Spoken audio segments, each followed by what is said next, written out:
right, guys, Happy New Year and welcome to the 2018 Redbox Bowl on Fox. Good matchup for you today. We've got Michigan State out of the Big Ten and Oregon out of the Pac-12. Two of college football's top programs in recent years going head-to-head on a gorgeous day with a temperature in the mid-50s. And the Ducks ready to take the field, trying to finish this season with a 3-game winning streak under first-year head coach Mario Cristobal.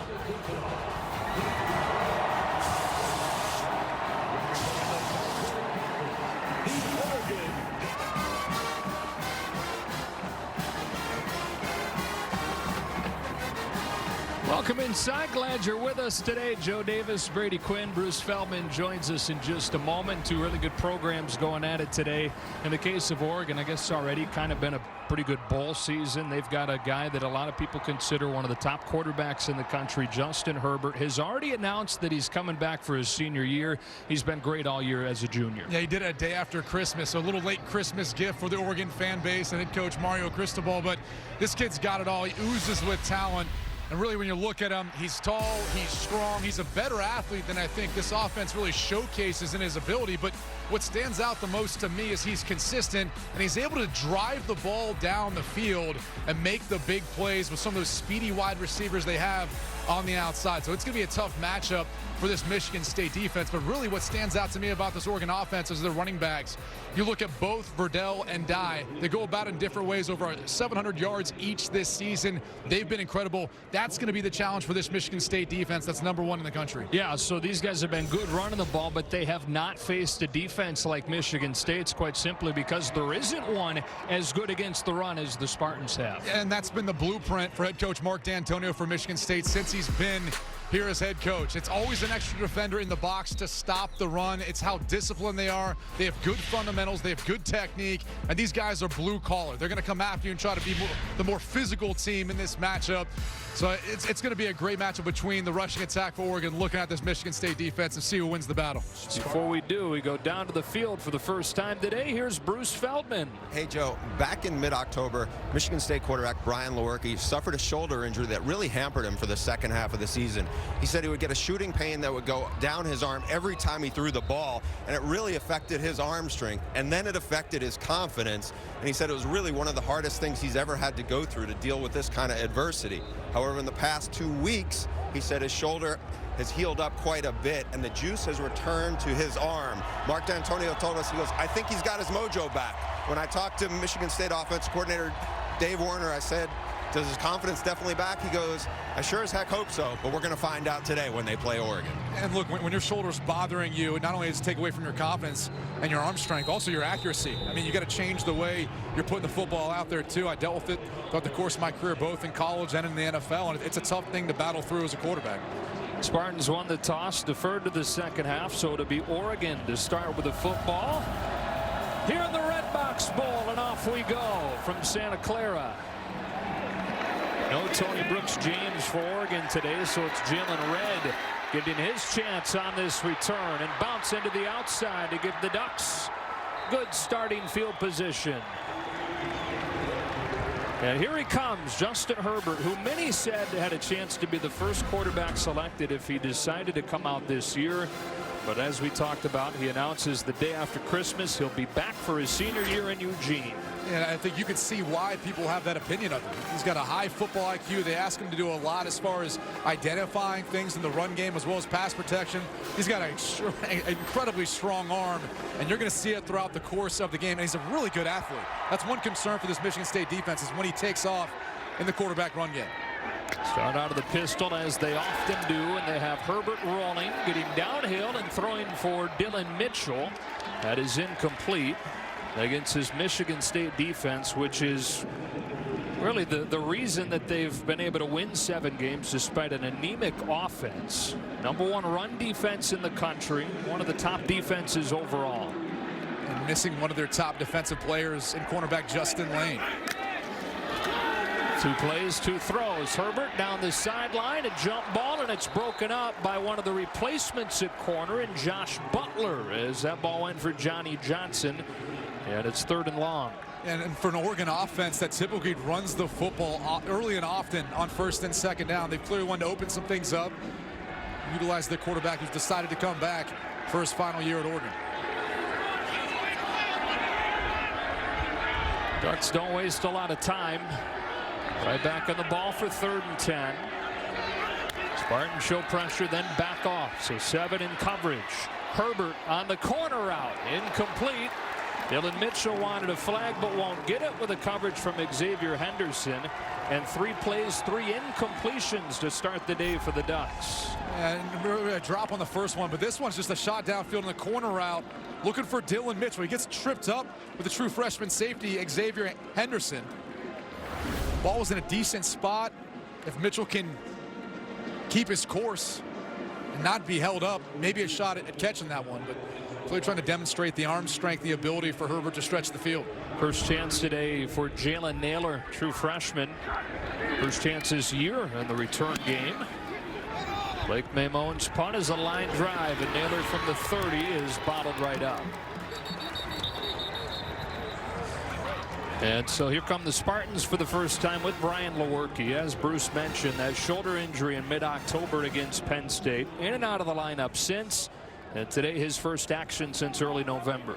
And I'm sure he's excited to get back and feeling closer to 100%. Not quite sure he's there yet, but you know, one thing he brings to this offense in the passing game is more consistency. And they've struggled at times this year, especially when you're missing arguably your best wide receiver in Felton Davis. And your best running back in L.J. Scott.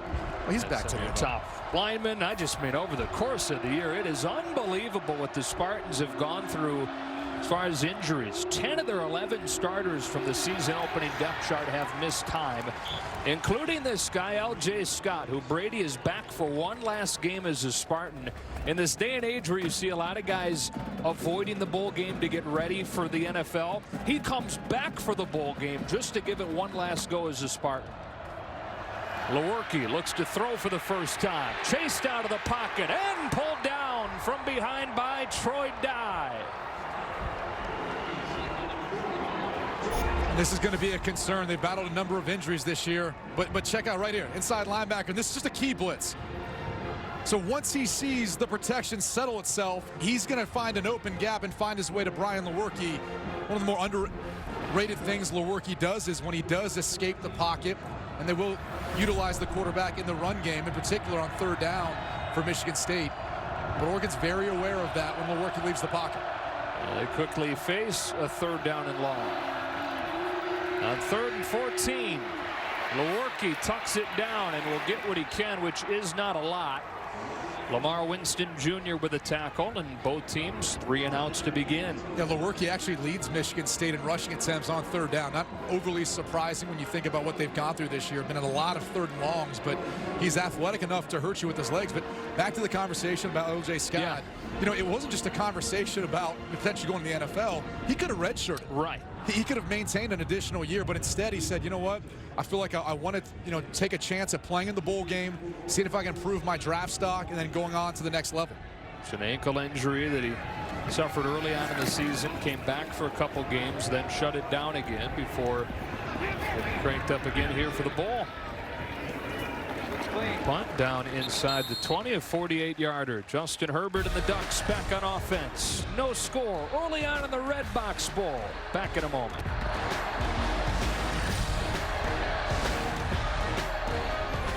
Back on the Redbox Bowl, back for this strength against strength matchup when Oregon's offense has it. One of the top offenses in the Pac-12 against one of the top defenses in the Big Ten. Yeah, a lot of talk about this Oregon offense always surrounds itself around the quarterback and Justin Herbert. But again, the rushing attack, there's Mario Cristobal. That's what he's wanted to get done here. And that is the first run of the day to C.J. Verdell, who runs behind this offensive line that you've been really impressed with watching on film. Yeah, in my opinion, it's the best in the Pac-12, and it's one of the best in the country. And again, it has a lot to do with their size, their athleticism, but their coaching, especially when you got a head coach like Mario Cristobal, former offensive lineman, pays attention, quite the detail to what they do. Quickly outside, Dylan Mitchell's first touch of the day gets a short gain, and there were some anxious moments for Oregon fans over the last 48 hours or so with Mario Cristobal's name coming up with a Miami vacancy, but They hire Manny Diaz, and Mario Cristobal will stay in Eugene. Of course, Mario went to Miami, played O-line there, Miami native. On third down, Herbert trying to escape pressure, able to initially, and then delivers behind Johnson, but he's able to adjust and catch for a first down. Johnny Johnson, the beneficiary of Herbert extending that play. Well, watch Lewerke, because he's going to force Justin Herbert to move off the spot, and then Herbert has to take off. This is that display of athleticism that he can show. First down from the 34. Straight ahead comes Travis Dye. Coming off back-to-back 100-yard games, and that included an Oregon freshman record 199 in the Civil War against Oregon State. Now, what a way to start your career in the Civil War. But the thing that impresses me most about Dye is his short space quickness. He can make you miss. He's got a nasty spin move that he'll bring out at one point in this game. Heavy dose of Herbert through the air. He wants Dylan Mitchell, who can't haul it in. And it's third down with the coverage coming from Josiah Scott. And Dylan Mitchell has to do a better job of figuring out how to high point this football. Josiah Scott got back into phase right at the bottom of your screen. And they're trying to utilize Mitchell's speed versus Josiah Scott, but you gotta get two hands on it. It looked like it hit off his helmet. It's a number of drops so far coming into the game. Oregon's #2 in the Pac-12 in drops this year. They have not helped out their quarterback. And Dylan Mitchell, you figure, is the one guy you can count on. The Pac-12's leading receiver this year. And it did hit right off his helmet, and so it's third down, and here's the screen. Dye outside, gets shut down. And again, Josiah Scott, who missed the first 8 games with a torn meniscus. He's foregoing a red shirt in order to play in his 5th game today here in the bowl. Well, he won the challenge of going up against Justin Herbert. He's right here at the bottom of the screen. And this is what's so impressive is he recognizes right away when Mitchell turns back inside to block, he knows that someone's coming out probably to replace him in space, and it's going to be a screen. And one thing you have to be able to do in Michigan State's defense if you're a cornerback, tackle. Got to be physical. Scott was a freshman All-American last year. He's been a starter both years when he's been healthy. Spartans came after that one, almost got it. Now it's Naylor with a fair catch. But Josiah Scott, in the 4+ games he has played in, has made a big impact on defense so far in this one. Your New Year's Eve is off to a great start. No score in this one. This Michigan State offense, 2 touchdowns over the last 3 games of the regular season, struggling to gain traction in this one so far today. And a team that started the season with a win against Utah State, which turned out to look really good. Utah State lost just 1 more game the rest of the season. Injuries started to happen really early on. They won 5 of 7 after that as an option play finds Scott. Scott able to shift his way for a first down across the 45. Those injuries piled up to the point where the Spartans lost 2 of those final 3 games, beating Rutgers in the finale. They lost 12 of the 22 starters from the preseason depth chart to injuries at one point or another. It's hard to get into a rhythm and find chemistry when you have so many moving pieces on offense. Here's Scott again, getting 3. By the way, what a catch by Scott on the option pitch from Lewerke. Had to reach back behind himself with one hand to grab that football. Could have been a disastrous play. He looks fresh, doesn't he? It does. He looks good. And again, this is kind of what you see from time to time with L.J. Scott. Obviously for him, there's a lot on the line. He wanted to play in this game instead of redshirting coming back next year to show the scouts what he's got. He's got a heavy dose. He's got a heavy box to run into there and gets just 2. Troy Dye stops him and sets up 3rd and 5. Both teams have struggled on 3rd down. This is more 3rd and manageable for you if you're Michigan State. So at least you've got an opportunity. And if I'm Brian Lewerke, I want to find a way of working the football to Cody White. 7 lined up to the top of the screen.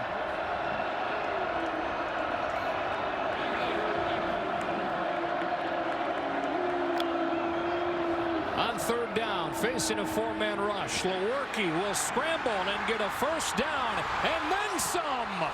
Galloping to the 25.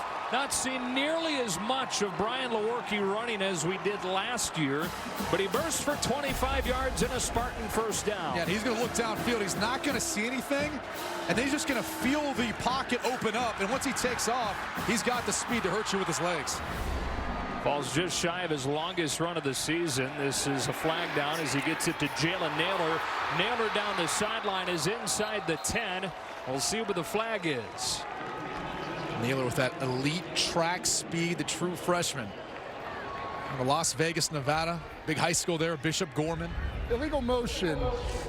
Offense, number 8, moving forward at the snap.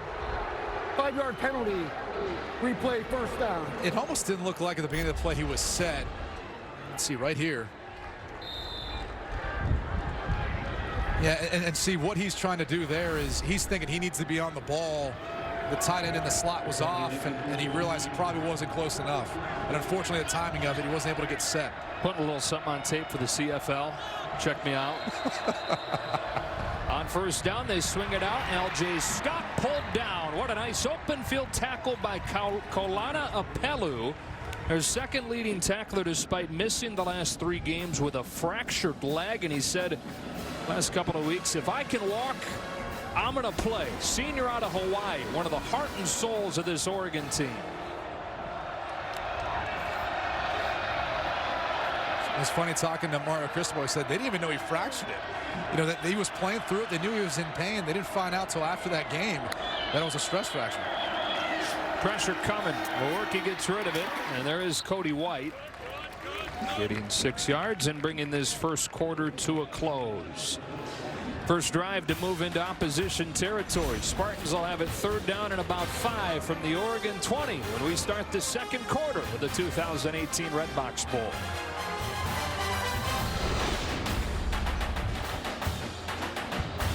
Ready for the second quarter of the 2018 Redbox Bowl on Fox. Joe Davis, Brady Quinn, Bruce Feldman, and the deepest drive for either team today has Michigan State with a 3rd and 5 at the Oregon 20. Big 3rd down here for conversion. The wind's worse at this end of the stadium for kickers.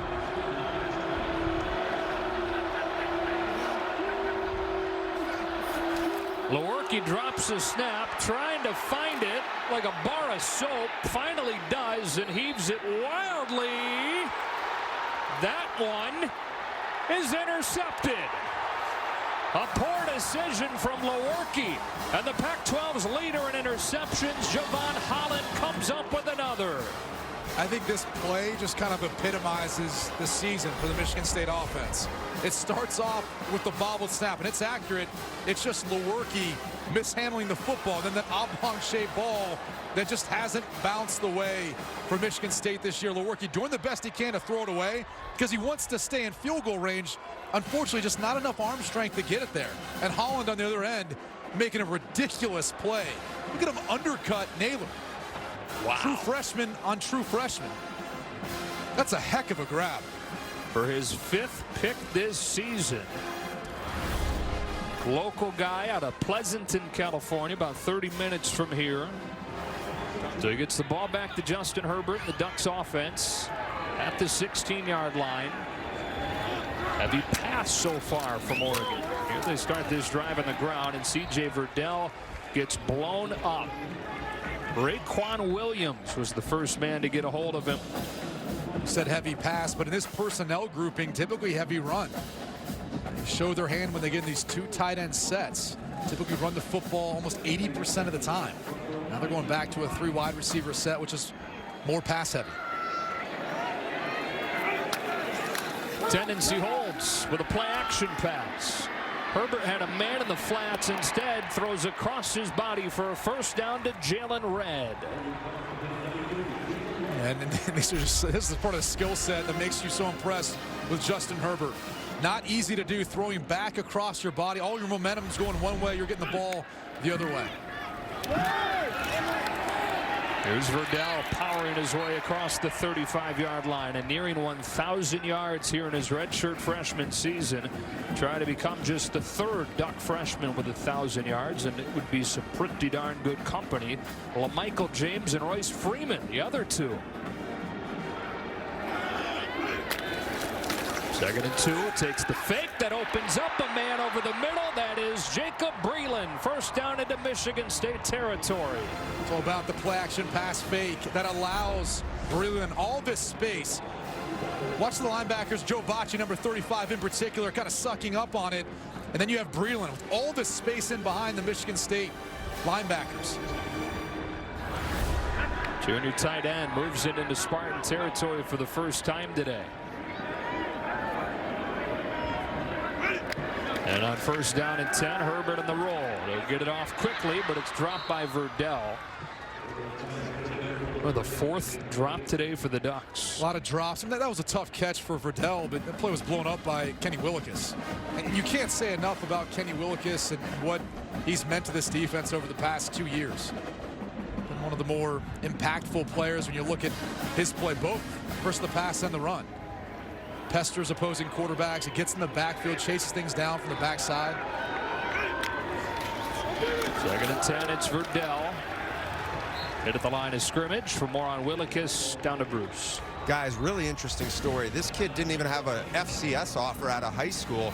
He was going with a buddy who was going to go to visit Wayne State, and they stopped in at Michigan State. They liked his film, and he was a really, really good student. 6'2", about 215, played a bunch of different positions, but whatever he did, he played his butt off. They just loved that.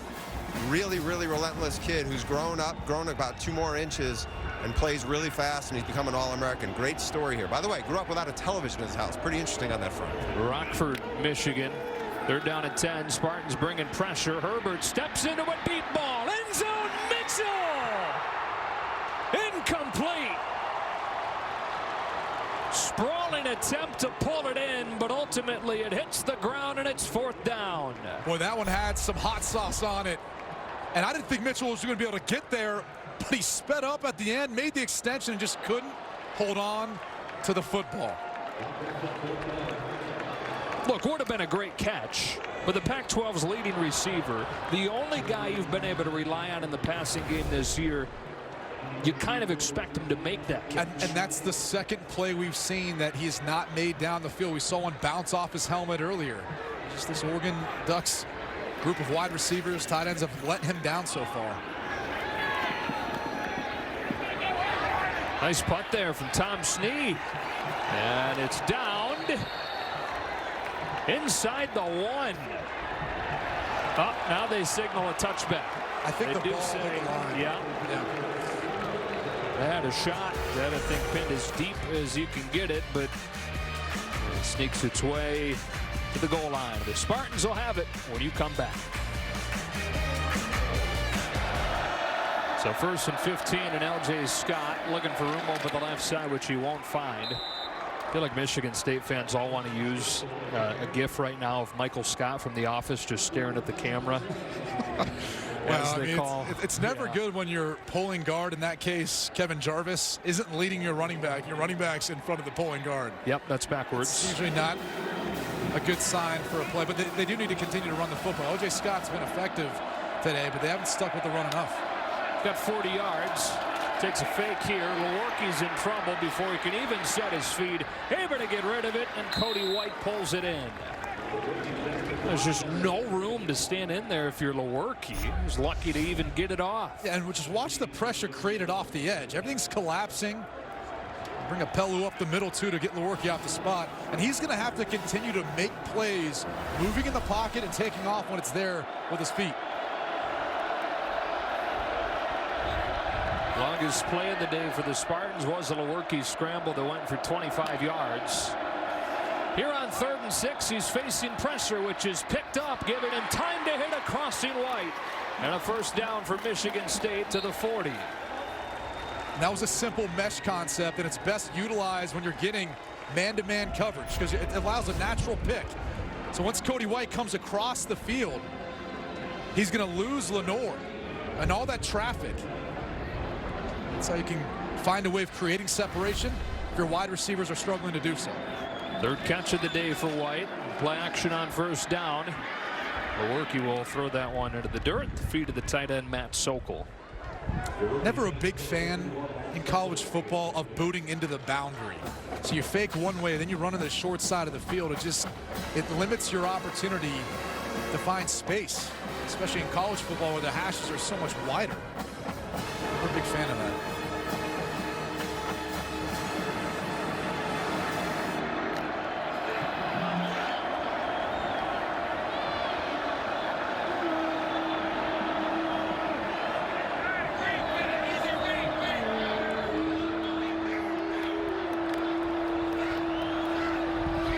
bringing pressure out of the secondary. They throw in that direction. Darrell Stewart reaching for a gain of 8 with a stop coming from Thomas Graham. 3rd and 2 or 3. Defensive coordinator Jim Leavitt for Oregon likes to put 5 guys up at the line of scrimmage, and what that does is it forces your offensive line to be on one-on-one matchups, and then he'll bring pressure off the edge, and that forces your running back not only to be a part of the pass protection, but also to be able to identify where that's coming from. Left, right, sometimes the middle, inside linebacker. There's some athletic players on that Oregon defense, long and athletic, make things tough on that pass protection. You have the cornerbacks, though, to be able to bring those pressures and play that sort of defense. Now 3rd down and 3. They bring pressure from Amadi. Lewerke evades him, finds Sokol for a 1st down. 2nd, 3rd down conversion of this drive for the Spartans. Matt Sokol was open for a while, but it's because Lewerke keeps having to work off his spot. He's just going to run an OTB over the ball. See it once Lewerke moves to his right, he has to get his eyes back around to his read. It's something that the Oregon defense excels at. When you get the quarterback off the spot and you make a move in the pocket, it throws off the timing of the passing game. Lewerke, even with the poor conditions and a couple of drops, fairly efficient. 9 of 14 so far. Rolls one way and then looks back the other as L.J. Scott running. He'll run himself and get a 1st down. We're the best we've seen Brian Lewerke run this season here in the 1st half of the Redbox Bowl. And you'd think the Oregon defense would be prepared for it because they've got a quarterback in Justin Herbert who can do the same thing. It's always the difficulty, though, again, when you're preparing for an opponent. For Hayward? Yeah. Well, they think that he still could eventually wind up as a slot receiver, but because of the injuries, he's been the primary running back this year. He's got it into the teeth of the Oregon defense for 3. He's nimble, he's athletic enough and versatile enough to be able to run the football, but you're right. I mean, I could easily see him playing slot. He's a good route runner. He's been an option for Lewerke out of the backfield. Obviously son of former NFL fullback, Ironhead Haywood. I think there's even a chance that, probably not at this point, but coming in there was a chance Hayward was going to play linebacker for Michigan State. Very versatile. Back-to-back carries for him here. He lost the football, then got it back. And it will be 3rd and short. How about those good hands? Yeah. He was able to find a way of grabbing this one. And this is where you get concerned with. It's always the guy you don't see, and it's hard to tell whose arm it was, but talked about the ball not bouncing Michigan State's way. It does there. 3 straight Hayward touches. Trying to power his legs forward. Stymied by Troy Dye and spotted short. Leading tackler for the Ducks all 3 seasons he's been at Oregon. And able to stop Hayward just a touch short there, so 4th and 1. And decision-making time for Mark D'Antonio. Gotta go, don't you? I mean, again, it doesn't seem like it'd be that long of a field goal, but the wind is blowing from that direction, and it'd make it a difficult kick, and it looks like Michigan State is electing to go for it. Lewerke will go under center. Again, L.J. Scott left the game with an injury a few plays ago, so it's Connor Hayward.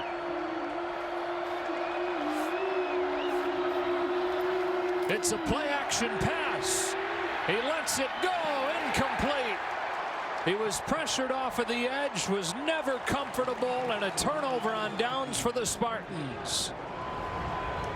You know, I really didn't like the play call. You know, I think if you're Michigan State, you want to win the battle up front. And is he offsides, though? Look at this right here. Ooh. Looks like Justin Hollins could have very well been offsides. Would have been a freebie for Michigan State either way, though. You know, if you're Michigan State, you've got a size advantage up front. In particular, looking at between the guard tackle and utilizing some of that big personnel you brought in. Why not try to bully your way into getting a 1st down there and sustaining the drive? We'll take a knee here. 17th bowl game in San Francisco. The first time there's been a scoreless 1st half of play. Not a big surprise for the Spartans. Maybe a little bit of a surprise that Oregon couldn't generate anything. Not a surprise for our crew either. I feel like this is the type of game we get when we come here for games. Not a whole lot of offense for us here. No, you're right. Let's get you to Rob Stone of Los Angeles. The State Farm Halftime Show. Ready for the second half of the 2018 Redbox Bowl on Fox. New Year's Eve is off to a great start. No score between Michigan State and Oregon. No offense between Michigan State and Oregon. Now, the Ducks averaged close to 40 points per game, but just 90 yards during that first half. Especially tough going on the ground. Just 18 yards for a team that averages 190 per game. Joe Davis, Brady Quinn. Neither of us like defense quite as much as Dave Wanstead. Coach loves this scoreboard right now. It's 0-0. And as much as you want to talk about both teams defensively playing well, it's also been Oregon not helping out their quarterback. Justin Herbert's had a number of drops. He's actually played all right when you look at statistically speaking, but Oregon needs to get the running game going. They need to make more of a concentrated effort. They haven't run the football as much as I thought they would coming into this game. Yeah, Michigan State will have it to begin the second half, trying to finish his injury-riddled season on a high note and trying to make it 6 bowl wins over the last 7 years. One of the best bowl teams in the country in recent years. Oregon, on the other hand, trying to finish the season on a 3-game winning streak and looking for their first bowl win in 4 years. Got to go back to the Rose Bowl in the 14 season in the semifinal game to find their last bowl win. Zach Emerson, first kick of the day for him. Darryl Stewart come up and catch it. Michigan State to begin at the 20-yard line. First down to Bruce. Joe, I talked to Mario Cristobal. He said this is the toughest defense we faced all year. He said, but the drops are really hurting us, but we got to keep trusting each other. Can't point fingers. We got to find a way to get into a rhythm. I told him this is like an NFL game. It might end up being 2-0. It's going to come down to discipline, execution, and more than anything else, toughness. And that's what we're going for. On the other side, Mark D'Antonio was pretty pleased with how Brian Lewerke played, but he wasn't happy with, he said, we're hurting ourselves. 3 penalties on first downs. He also wasn't happy with himself. He said, I probably should have kicked that field goal down there. Well, that's interesting to hear him say that, but especially with the wind conditions, you understood why he chose not to. Michigan State begins the second half with an L.J. Scott run for a gain of 3. And good to see L.J. Scott, back in there and playing. Looks healthy. He's bothered by looked to be a little bit of a knee injury earlier in the game, but it looks like he's back to 100%. And again, if you happen to just be joining us, Scott has missed much of this season with an ankle injury. His first game today since October. He's got it here and surges ahead to set up 3rd and short. He'll go to the NFL next season. Instead of sitting this one out to get ready, he comes back from the injury, plays in his 5th game of the year. His final game is a Spartan. And he's going to be a big key in this second half. They need to continue to keep running the football, take some pressure off of Brian Lewerke's shoulders, and keep putting him in 3rd and short, 3rd and more manageable scenarios.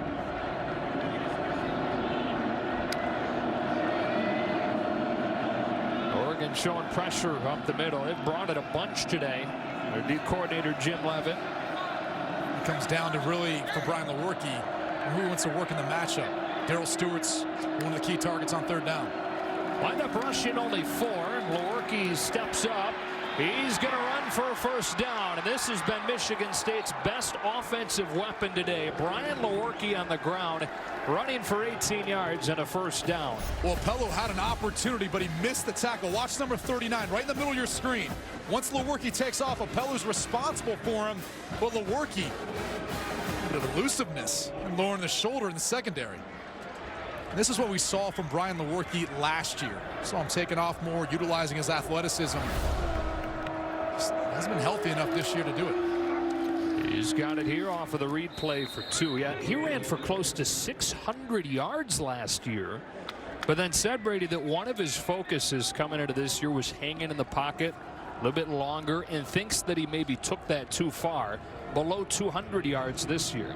Yeah, I think there's a time, too, where, he did it too much in the pocket. I'm talking about the quarterback running game, the design runs, but there's also those times when he's sitting back in the pocket and taking off, but I think he's held on to the football too long in moments. 2nd down and 8. His first throw of the second half finds Cody White, who's got a first down, working against Thomas Graham. White with his team-high 5th catch of the day. And if you're going to play with that much cushion on the outside, it's going to be an easy pitch and catch. This is just simply a stop route. Good timing, good ball placement by Lewerke.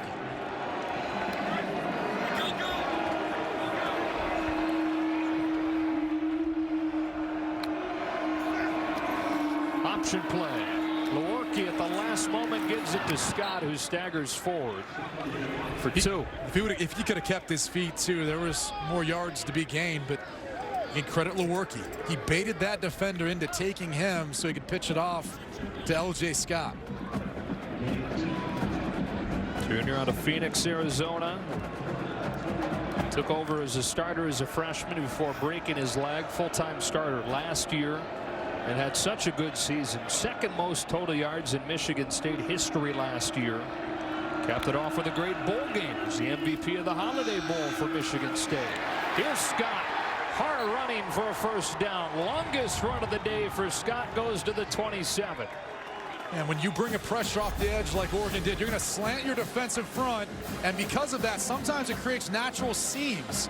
That's the left side of the offensive line for Michigan State that's been really productive this year. On that left side coming into the game, almost 1,000 yards. On the other side, below 700.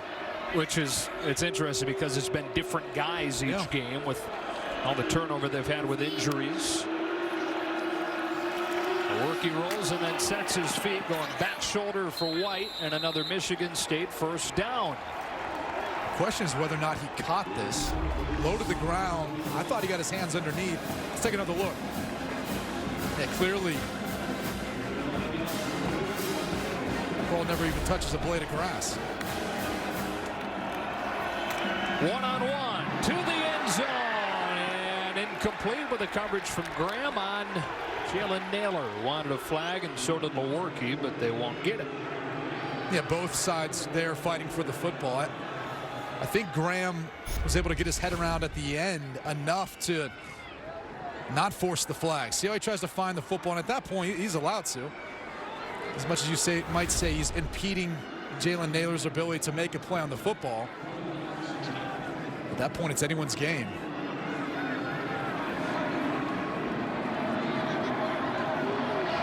First drive of the second half. Spartans on the move with a 2nd and 10. Here comes a jet sweep. Darrell Stewart has a chance to turn the corner with Nick Pickett bumping him out. And again, those plays are best utilized when you have more space. When you run jet sweep, fly sweep, whatever you want to call it, but you're doing it into the boundary.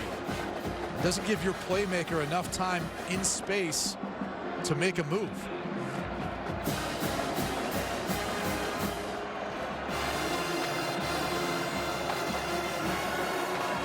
Longest drive of the day, 11 plays, 3rd and 10. This is that area of the field where they've really missed Felton Davis this year. He's typically the guy they look to. Now, more Cody White. Dotson plays it. House blitz coming. Lewerke trying to beat it, but it's incomplete. Looking for Dotson with a coverage from Holland, and it's 4th and 10. Jim Leavitt likes to force the football out, and you're going to see it. He's bringing the house, which means it's just man to man.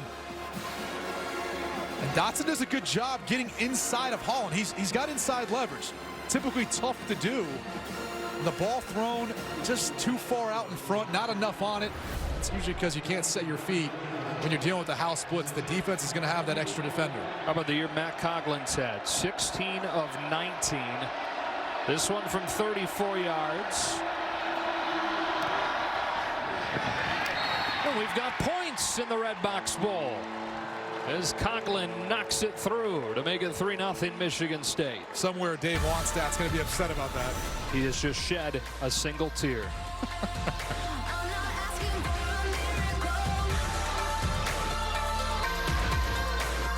On the first drive of the second half, Matt Coughlin field goal. It's 3-0. And now Oregon ready to take it for the first time since the break. Maybe a good sign of things to come here in the second half. Points and stuff? Yeah, more points, more production. Let's see, though, this Michigan State defense has been stingy all year long. That's been the calling card for this team. Particularly good coming out of the break. They've given up just 1 field goal all season in the opening drive of the second half. Oregon, though, very good opening second halves. They've had touchdowns in more than half of their games on that opening drive of the second half. Cole Haan kicks it away. Dropped by Jalen Red. Picks it back up, but by then, it's too late. Dom Long the special teams tackle for the Spartans. So back out comes Justin Herbert, and this Oregon offense trying to get things going. What'd you think of Herbert in that first half? He hasn't had a lot of help. You know, he's trying to talk to the group. He's trying to talk to this fellow's getting fired up to play. But at times he's been under duress. He's had to make something happen, and he has. There's been a number of times, too, on third down. You're the 1 for 8, but he's done a good job in passing. It's just they've been in third and long scenarios, and it's tough to convert. You see him showcasing some of his athleticism, some of his mobility. These are all the intangibles that he brings this Ducks offense, but eventually an NFL team in the future. Play action on the first play of this second half for him, and he's got Jalen Red, who's stopped by David Dowell. And facing the #1 run defense in the country, just 18 yards on the ground for Oregon, which is a problem. When you look at the wins versus the losses, typically the running game has kind of told the final story in that regard. Here's Verdell, stopped by Panashuk. And they just have not been able to get anything going, but I think part of the issue is Oregon likes to run the football between the tackles. That's typically where they find a lot of their production, in particular with C.J. Verdell. I think if you're going to attack this Michigan State defense, you have to do it on the edges. Off tackle, outside runs, then you can maybe open up some things to the inside, but you're not going to find much production. You're trying to go through the teeth of the Michigan State defense. 3rd down 6. They twist up front and pressure Herbert, who stands in and lofts it up. Mitchell can't get it against double coverage from Dowell and Willis. And it's a 3-and-out for the Ducks. Once again, he had every opportunity of making this catch. Kari Willis was able to get back into phase to make a play. The question is, was there a lot of contact at the end? But this hits into the arms of Dylan Mitchell. That to me is just good coverage by Kari Willis. And that's what you do. When you get beat, you get back to the hip, and you try to put up your hand in between the receivers to disrupt the completion. Blake Mamone just barely gets that thing off. And Jalen Naylor will have a short return to midfield. Early on, second half of the Redbox Bowl. Michigan State with a field goal to open the half. Back on offense after this. LJ Scott's a different story because of how his career and how this season's gone for him. But, you know, quarterback, same thing. I mean, you want to see those guys be able to play versus some of the better teams on a big stage. Here is LJ Scott, who has run with a purpose today. Perhaps that purpose you're talking about, trying to put one last game on film as he makes his case for the NFL. He's got 6, 2nd and 4. You know, and back to the conversation, we've also seen players who have gotten hurt in college and still been able to go on and play and be successful and make a ton of money at the next level. Doesn't necessarily exclude you from being able to take advantage of that. And again, in the conversation with Kenny Willekes, opportunity to go to the NFL. He still, though, would have an opportunity to come back to Michigan State for his senior season if he wanted to go that route. This time, this play never got going. Scott was able to turn a loss into a short gain, 3rd down. And I think the difference is when you see guys who are looked at as first round, you know, top 10 picks. I mean, that's more of the decision you got to make. And then it swings to the conversation of Justin Herbert and his decision to come back. He hasn't talked about it publicly, but, you know, he'll take out an insurance policy in case he does get injured next year, and it could hurt his draft stock. You know, all those things he'll take care of after this season's over with. That's what a lot of players do when they decide to come back to school for their final year. On 3rd and short, it's Scott. It's close. Second effort is going to get him a 1st down. L.J. Scott able to fight his way for 3. 1st down, Michigan State. Well, big-time physical run by L.J. Scott, but their right guard, Kevin Jarvis, just take care of Jordan Scott, the nose, this Oregon defense. That ain't easy. No, that's a big man, and you'll see number 75 right there. He really helped push the pile and move Jordan Scott off the ball. Lewerke down the seam. That is hauled in despite the blow from Holland by Matt Dotson, who was feeling every bit of that hit delivered by Holland, but able to squeeze it for 17 yards. And this is tough because if you're the quarterback here, it's your read, it's where you're supposed to go with the football.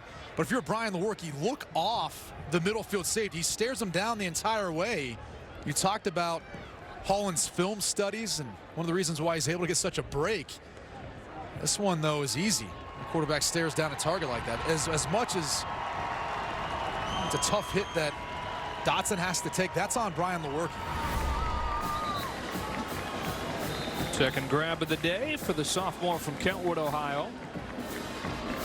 Brian Lewerke, who was not himself after that injury. In fact, the first game after the injury against Penn State, he went 5 for 25 against Michigan.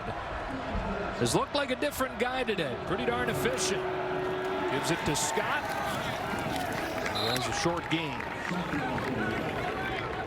Yeah, I think if you want to run against this Oregon defense, you know, where you're going to find success is more off of the edges. About some of those run stuffers they've got up the middle. They're a little lighter on the edges. When you see guys like Justin Hollins, who's 240 pounds, Lamar Winston at 230 pounds, that's where you got to run the football. You've got the size advantage out there.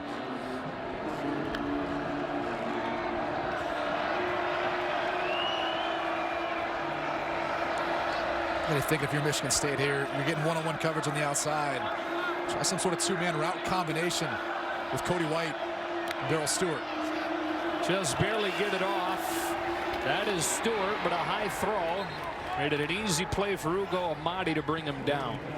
You just can't get over Ugo Amadi and how well he diagnoses things out in space, how well he tackles in space. And he's tiny. I mean, he is tiny. I can't. You saying he's not even 5'10", 201? No, I mean, he is one of the smallest players on the field, but you do not notice him. Lewerke nowhere close behind Darrell Stewart. And it's fourth down. Holland might have gotten his hand on it. It's been everywhere today. He's got a bright future. He's one of those guys where when you watch him in his true freshman year, he's a guy that's probably not staying all four. Yeah. Jim Leavitt said he's as impressive of a freshman as he's ever been around. Jim Leavitt's been coaching for a long time. Coughlin comes out. He's hit once. Tried to do it again from 34. Low line drive, cutting through the wind. He's got it again. And Michigan State doubles the lead to 6-0. Here in the 2018 Redbox Bowl. Not the prettiest shot from Coughlin, but a make is a make. Look at the season for him. Travis Dye treating to the goal line. He'll bring it out. Travis Dye trying to get the corner. There's a flag down as Matt Sokol brings him down to the 20, and Oregon is going to have more poor starting field position here. Trying to get it out of there with C.J. Verdell finding a bit of daylight. One of the more positive runs today for the Ducks goes for 7. And finally, Oregon crosses 100 yards for the afternoon. Yeah, it's been tough sledding, and Verdell now for the season over 1,000. Third freshman to do that at Oregon. Joins LaMichael James and Royce Freeman. Herbert to the wide side, drills it, but it's broken up by Josiah Scott. Thought he might have gotten there a little early. Let's take another look. Coming to the top of your screen. He's working against Dylan Mitchell. And if you're Mitchell, you got to run out of your break. Come downhill, flatter than the defender. There's no doubt he got there a little bit early. Lackadaisical route. Herbert in trouble and sacks for the second time today. Mike Panashuk joins his brother Jacob in the sack column this afternoon. And another 3-and-out pitch by the MSU defense. Justin Herbert's got to get that football out of his hand. He had Red coming across the field on a shallow cross, and he was dropped in the zone coverage. Scenario where maybe you put it on his body, or at the least, figure out a way of just throwing it complete, save your punter a little bit more room. One of the top offenses in the Pac-12, top 25 in the country, has gone 3-and-out. This is the end of the third quarter. And more than half of its drives today. So credit to the Spartan defense as this game rolls on to the fourth quarter. 6-0 Michigan State. Can Oregon find some offense? It's run out of time in the Redbox Bowl. Welcome back to the Redbox Bowl on Fox. A couple field goals in this second half for Michigan State, accounting for the game's scoring. Oregon setting a record it would rather not. This is the most punts in this bowl game's history from a team. Number 10. That was almost blocked. Pretty good punt. This sends Naylor back with a fair catch at the 45-yard line. It's a 49-yard effort from Blake Maymone. More good field position for the Spartans here.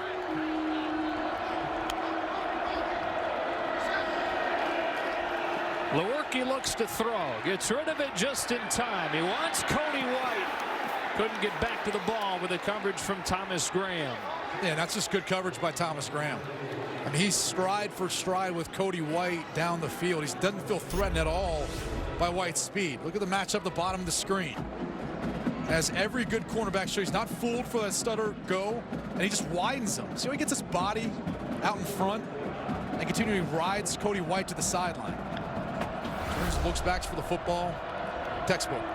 And Oregon secondary has gotten better and better as the year has gone on. Really young group. 3 sophomores and a freshman back there a lot of the time. L.J. Scott for a gain of only 1. As Troy Dye gets another tackle and sets up 3rd and long. This Oregon defense doesn't feel threatened by the Michigan State receivers. The safeties and linebackers are playing extremely aggressive now against the Michigan State rushing attack. Be careful of 2 things though here if you're Oregon.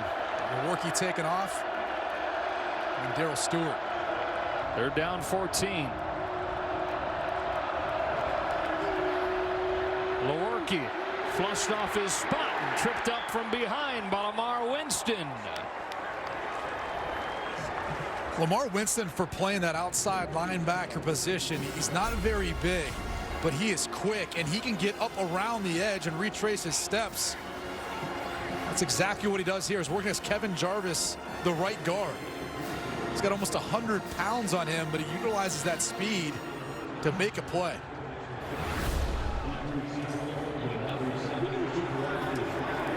First up to kick it, Ugo Amadi, who's been one of the best in the country this year, returning it. Watches a line drive, takes it to the 15, makes a couple of men miss, and goes down to the 20. Special teams tackle from Grayson Miller. Early on in the 4th quarter, can Oregon find the offense down 6-0? 12:59 left to go in the Redbox Bowl. Saturday morning, both teams taking part in community service downtown San Francisco.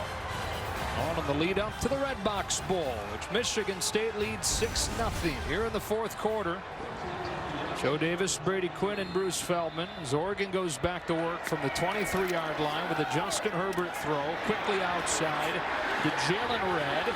Red able to get a first down and then some. Tackled by Andrew Dowell. It's been noticeable too. You can look at the sideline for Oregon. That last defensive series for them, sideline started to get into it. We're starting to feel a little bit of momentum here. For Justin Herbert, this is where you make a case for yourself as why you should be one of the top overall picks. It starts in this bowl game as you head into 2019. Travis Dye gets 3.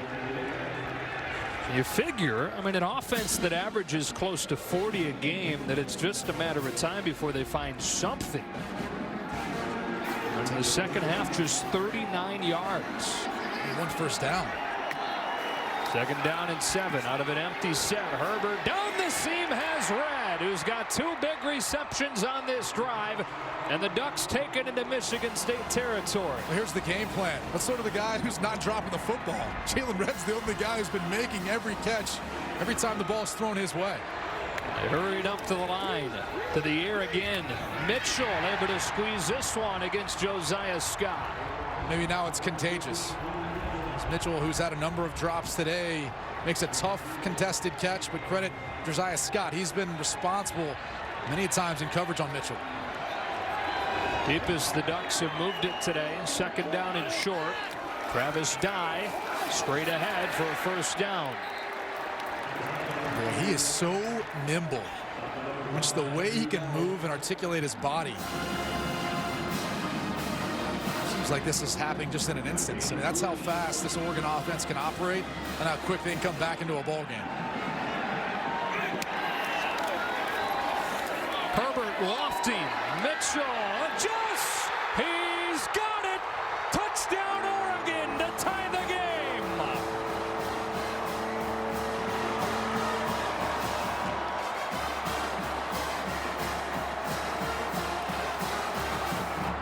A big-time throw and a big-time play, and this is really what you've seen from Justin Herbert to Dillon Mitchell all year long.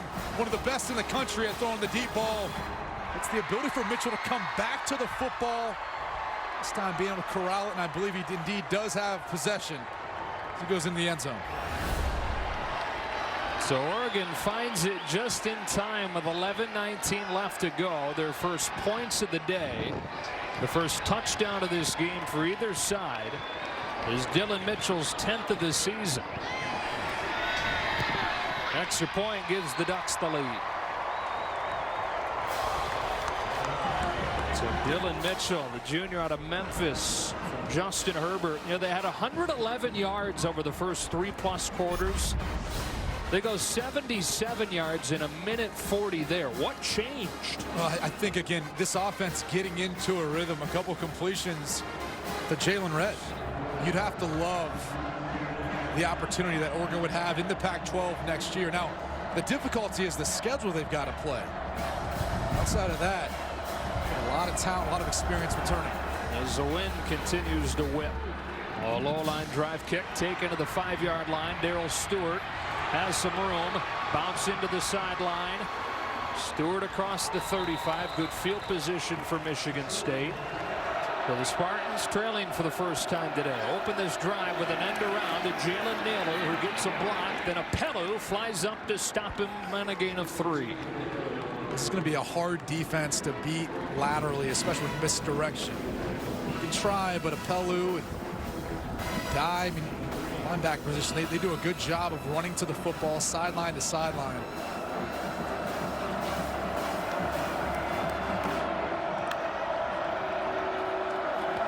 They bring 5 on 2nd down. Lewerke hits a crossing Naylor, who's got room to run into Oregon territory for a first down to the 35 on a 26-yard hookup. The mesh combinations have been really effective. Watch as Naylor comes underneath of the 2 tight ends.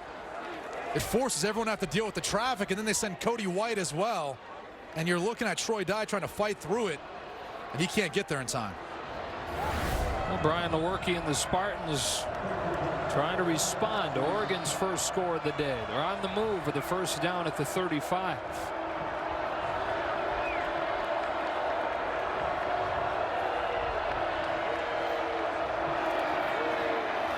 They fake the dump off, try to throw the screen to Scott, diagnosed perfectly by Oregon, and Justin Hollins brings Lewerke down. That play was all Justin Hollins the entire way. He identified the screen, he got back into the throwing lane for Brian Lewerke, and then he ends up making the play. Look at him, you can see it, he gets in the way, and then he still finds a way to get into Lewerke for the loss.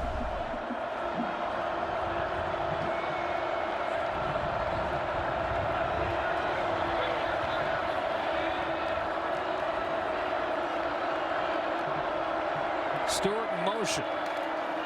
Lewerke fakes it to him. Lets the blocks develop and hurdles his way to the 32. Quarterback running game is so tough to stop because what it forces on the defense is really usually the deepest defender is the only guy who's not accounted for in the blocking scheme. Most productive running day of the season for Lewerke. 3rd down and 7 for the Spartans. Looks like pressure from Oregon. Brought a bunch of it today. And they're bringing it again. That is incomplete. Brought it effectively once more. So 4th and 7 for Michigan State from the 32-yard line. And that thing didn't come out right from Brian Lewerke's hand. It looks like an unwrapped Christmas gift. Jim Levitt a number of times has brought the house blitz. leaving just man-to-man coverage in the back end. As I stated before, this Oregon secondary isn't threatened. How about this? Matt Conklin going to come on and attempt a 49-yarder, which would match a season high. In the windy conditions here in Santa Clara. Wind not as bad, though, in this direction. Officially, they're going to call it a 50-yarder.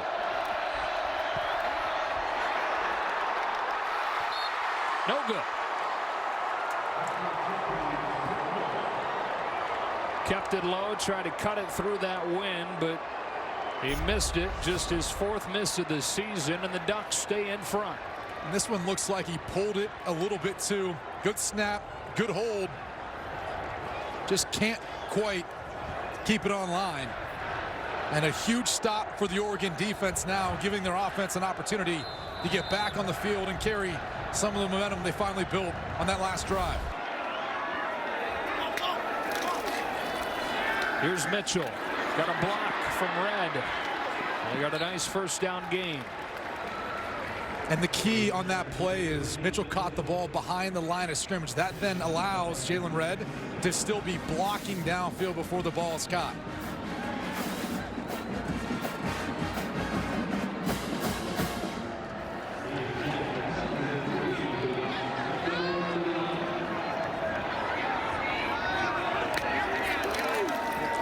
C.J. Verdell has the same and a first down. Stays on his feet into Spartan territory. 16 yards, and the Duck offense finding life here in the 4th. Credit the offensive line. Look at the movement they get. Everyone moving this way. And it's Verdell finding the seam, where they create a lane for him. He's able to do the rest. Right back to him. This time hit in the backfield, but a face mask likely coming on Mike Panashuk.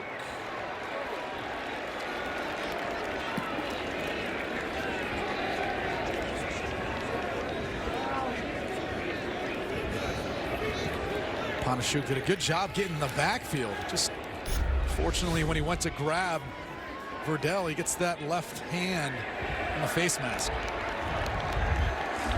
Personal foul. Face mask. Defense number 72. 15-yard penalty from the previous spot. Automatic first down.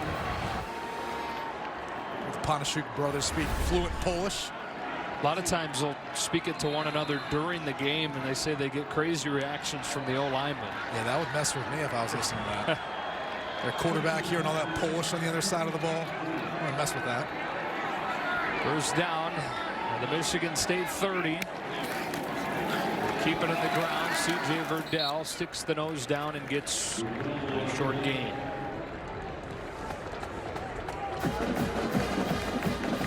Continue to pound away. They've stuck with a run against his Spartan defense. Top rush defense in the country. It's hard to find some room here in the 4th. They go back to the air here. Justin Herbert on the post. Mitchell. That ball's broken up and incomplete.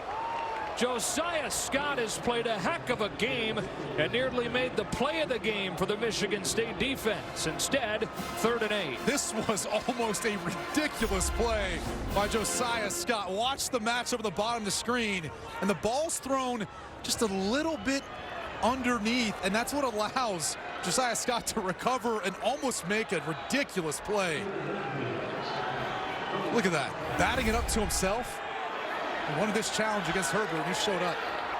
Adam Stack, as long this season is 39, and he struggled in the win this week. You wonder if this is going to be 4-down territory for the Ducks. They run it left side with Herbert. No gain, no chance on that play with Antoine Simmons leading the charge for the Spartans. They didn't get much. That was the first design quarterback run for Justin Herbert today. They don't do it a ton. Clearly when they put the football in his hands, and maybe they thought it was important too to keep the clock running. But either way, I'm kind of shocked the way they've thrown the football last series.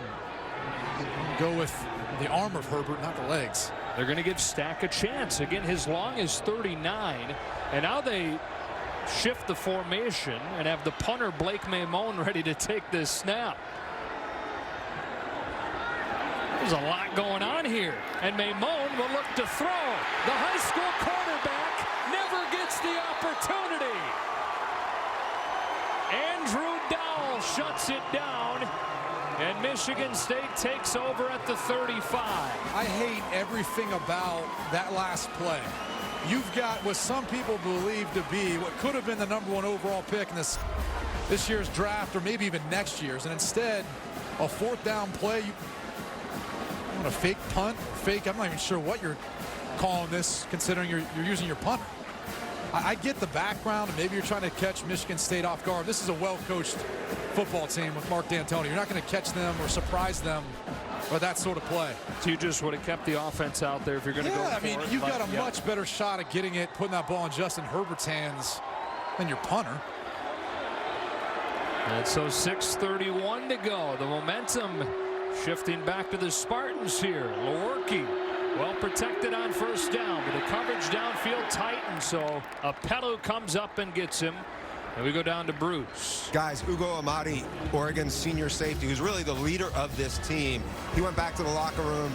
He's been diagnosed with a hip pointer. He is questionable to return. Like you pointed out, Brady, that is a big absence for Mario Cristobal's defense. But it puts more pressure on Holland because he now becomes that safety that plays in the slot. Again, all day to throw. Stewart comes open and gets 8. 3rd down and short. The player who comes in is Matrell McGraw, number 21, who's now coming off the field, but changes the personnel that you can use.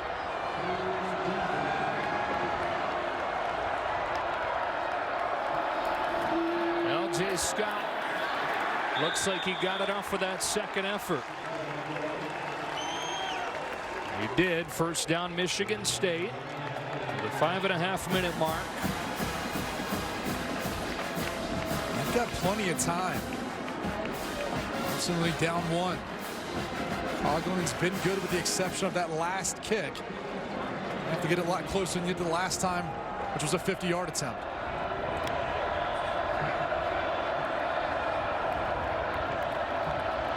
If it's me, I'm working towards Darrell Stewart.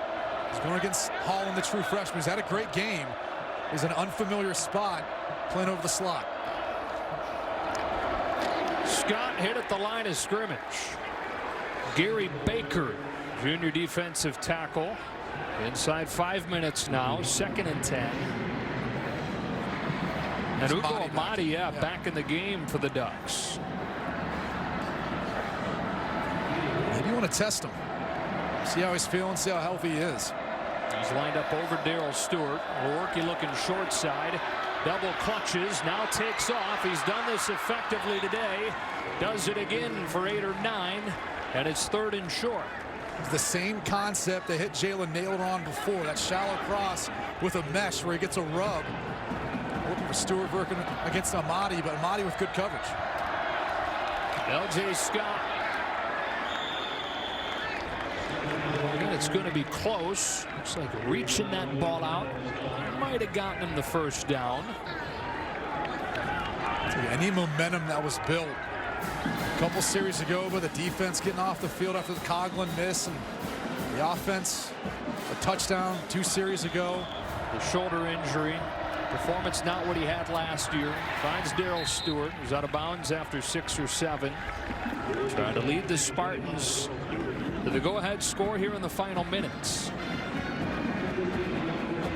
You know, something that's different from when Jim Leavitt was at Colorado and what he's been since he's gotten to Oregon is played a lot more press man-to-man. He wouldn't give you those easy completions that he's been giving to opponents this year. So some of it's personnel, some of it's just experience. Guys not being as comfortable playing press man-to-man. Option play. Lewerke cutting it upfield, getting a 1st down inside the 35. He's got to be careful with the football. He almost lost it towards the end of that play, but it's the effectiveness when you involve Lewerke in the quarterback run game. It's a piece of this Michigan State offense. 64 yards on the ground for Lewerke today. Came into the game with 120 on the year. He's got good feet. I mean, it doesn't just show up in the way he runs the football, even in the pocket.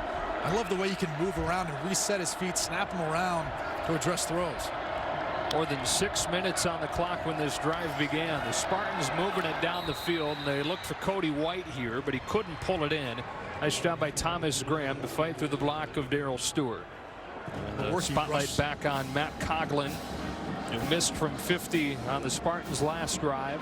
All Big Ten kicker, has hit from 49 this year and has hit from 2 today, or hit 2 today. A couple of throws have come out of Lewerke's hands a little bit funky. Not sure if he's rushing his throw. Just a product of the wind. Here's Scott. While Winston makes the tackle. Inside 2.5 left to go. 3rd down coming up for Michigan State. Darryl Stewart's leading the team in receptions today. 9 receptions so far in the game. He's been a reliable target for them on 3rd down. A guy that I'm looking for if I'm Brian Lewerke. From here, it'd be about a 48-yarder for Coughlin.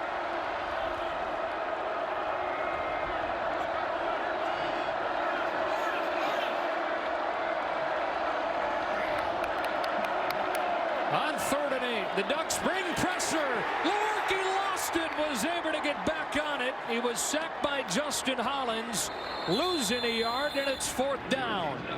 Well, it's been the legs of Lewerke that have been a big piece of them moving the football and pick up 1st downs. They try to go once again, and watch as the rush gets upfield. Lewerke starts to take off, almost loses this football. It's really only bring one. Just cold chewings on the outside. So missing his assignment. Timeout. We'll take a break. A 49-yarder from Matt Coughlin looking for the lead. Not many times in life do you get a second chance, but for Matt Coughlin, he's officially going to get another chance from 50 yards, trying to put Michigan State in front with 1:43 left.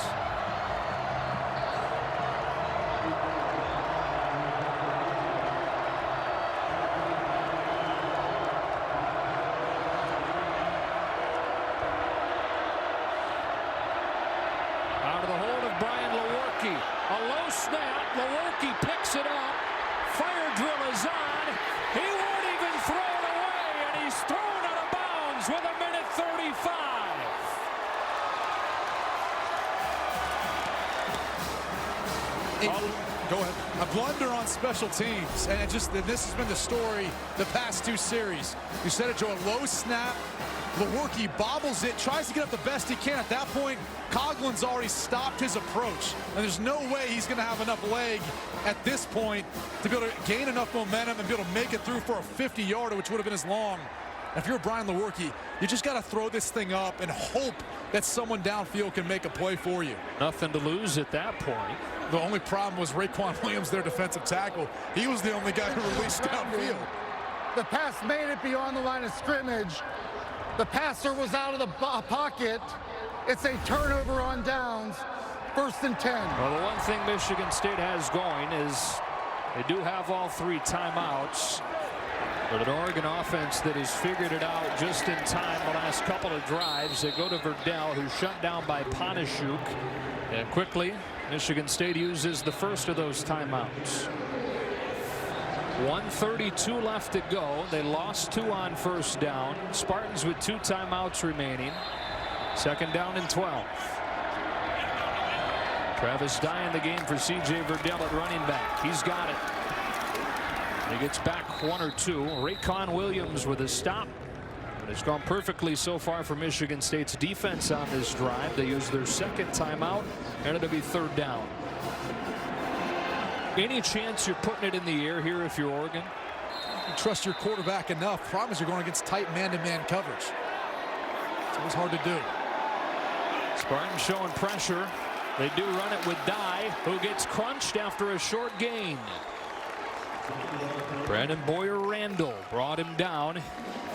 Michigan State's defense with a 3 and out. They use those 3 timeouts, and still plenty of time, 1:23. See if they come after another. They set up a return for the freshman Jalen Naylor.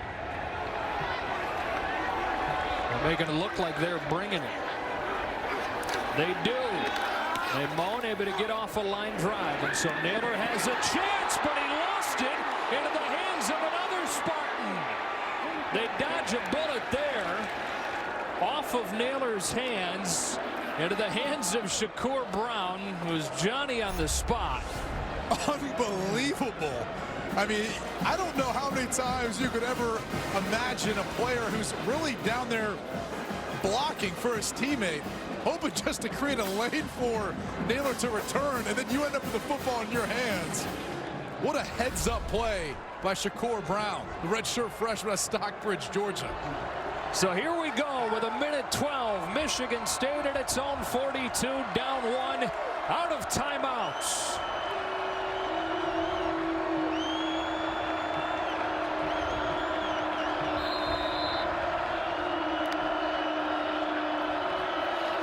Lewerke all day, but the coverage again tight. And that clock will run as they hustle back to the line of scrimmage inside of a minute. And that is all the coverage by the Oregon defense. And they pattern matched it. Looked like they knew the concept the way they passed off some of the high-low routes. Lewerke again in trouble. Flips it outside for Scott, who would just get out of bounds. Bumped there by Gus Cumberlander. 3rd down and long with 45 seconds. They need more in-breaking routes. I mean, you just give something short where you can get a catch and run, whether it's Cody White, Darrell Stewart. I mean, everything right now is they're trying to go vertical and they're trying to go out. It's putting a lot of pressure on Brian Lewerke on a windy day with the way the pass rush have been from Oregon. Need to get it inside the 35 roughly to feel like they have a shot with Matt Coughlin. 3rd down and 12. Can Lewerke make a play? He's given time. He delivers incomplete. Out of the reach of Naylor, and it's 4th down. What I don't like is, again, you're running a spacing concept into the boundary. I mean, the short side of the field. Those concepts are utilized better to the wide side because you have more space to stretch the defense in their zone coverage. I'm not sure why they continually do that with a number of their concepts. Nonetheless, 4th down. The thing that matters here is Brian Lewerke giving his players a chance to make a play, continue to drive. Trying to keep the Spartans' hope alive here on 4th and 12. All 11 stand for Oregon. Lewerke has time. Can somebody come free? Over the middle. Cody White, incomplete. Had it in his fingertips. Thomas Graham knocks it away. And Oregon is going to win the Redbox Bowl. In a game where offense was at a premium. 7-6 with 32 seconds remaining. Well, this might have been the catch of the year for Cody White if he was able to make it, and he does a good job of trying to uncover and continue with his route once Lewerke bought time. Just couldn't hold on to it at the end, and credit Thomas Graham for sticking with Cody White across the field. I'm sure him wrapping him up towards the end impacted his ability to make that catch. And for the Spartans, different game, same story. The defense remarkable again. They hold Oregon to 208 yards and just 1 touchdown, but ultimately it's not enough because the offense manages just 2 field goals. And the Ducks, for the first time since 1992, win a game where they score 7 points or fewer. Won their first bowl game since 2014. And Mario Cristobal's first year as the head man. And what a huge month really for this Oregon team. The way they finished the season, winning 2 in a row, having a huge recruiting class, number 5 in the country, getting your quarterback coming back, maybe the entire offense coming back. And also your head coach not going anywhere else. He's going to be staying in Eugene. Future's bright for the Ducks. They beat the Spartans 7-6 here in the Redbox Bowl to finish the season 9-4. And Oregon's going to get a few first place votes in that preseason Pac-12 poll going into next year.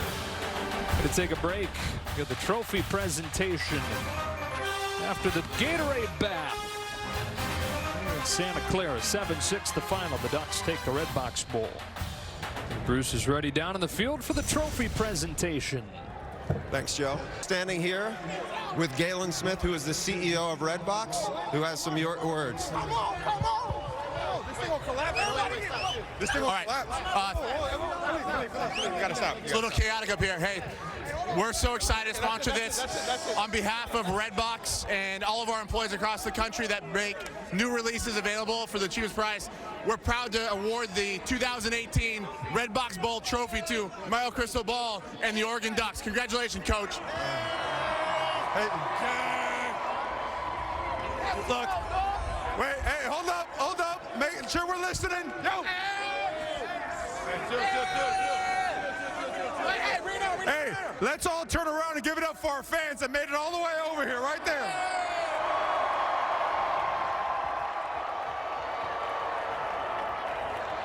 I think what you're seeing up here is a bunch of guys that are legitimate, relentless competitors, and they'll tell you, these seniors, they put together just a tremendous amount of energy into building a culture that's going to now propel us to the next level. We're just getting started, and it's because of the seniors, what they've done, the leaders on this football team, the buy-in. These guys are legit, the best I've been around, and you know what? Let's keep getting after it. Go Ducks!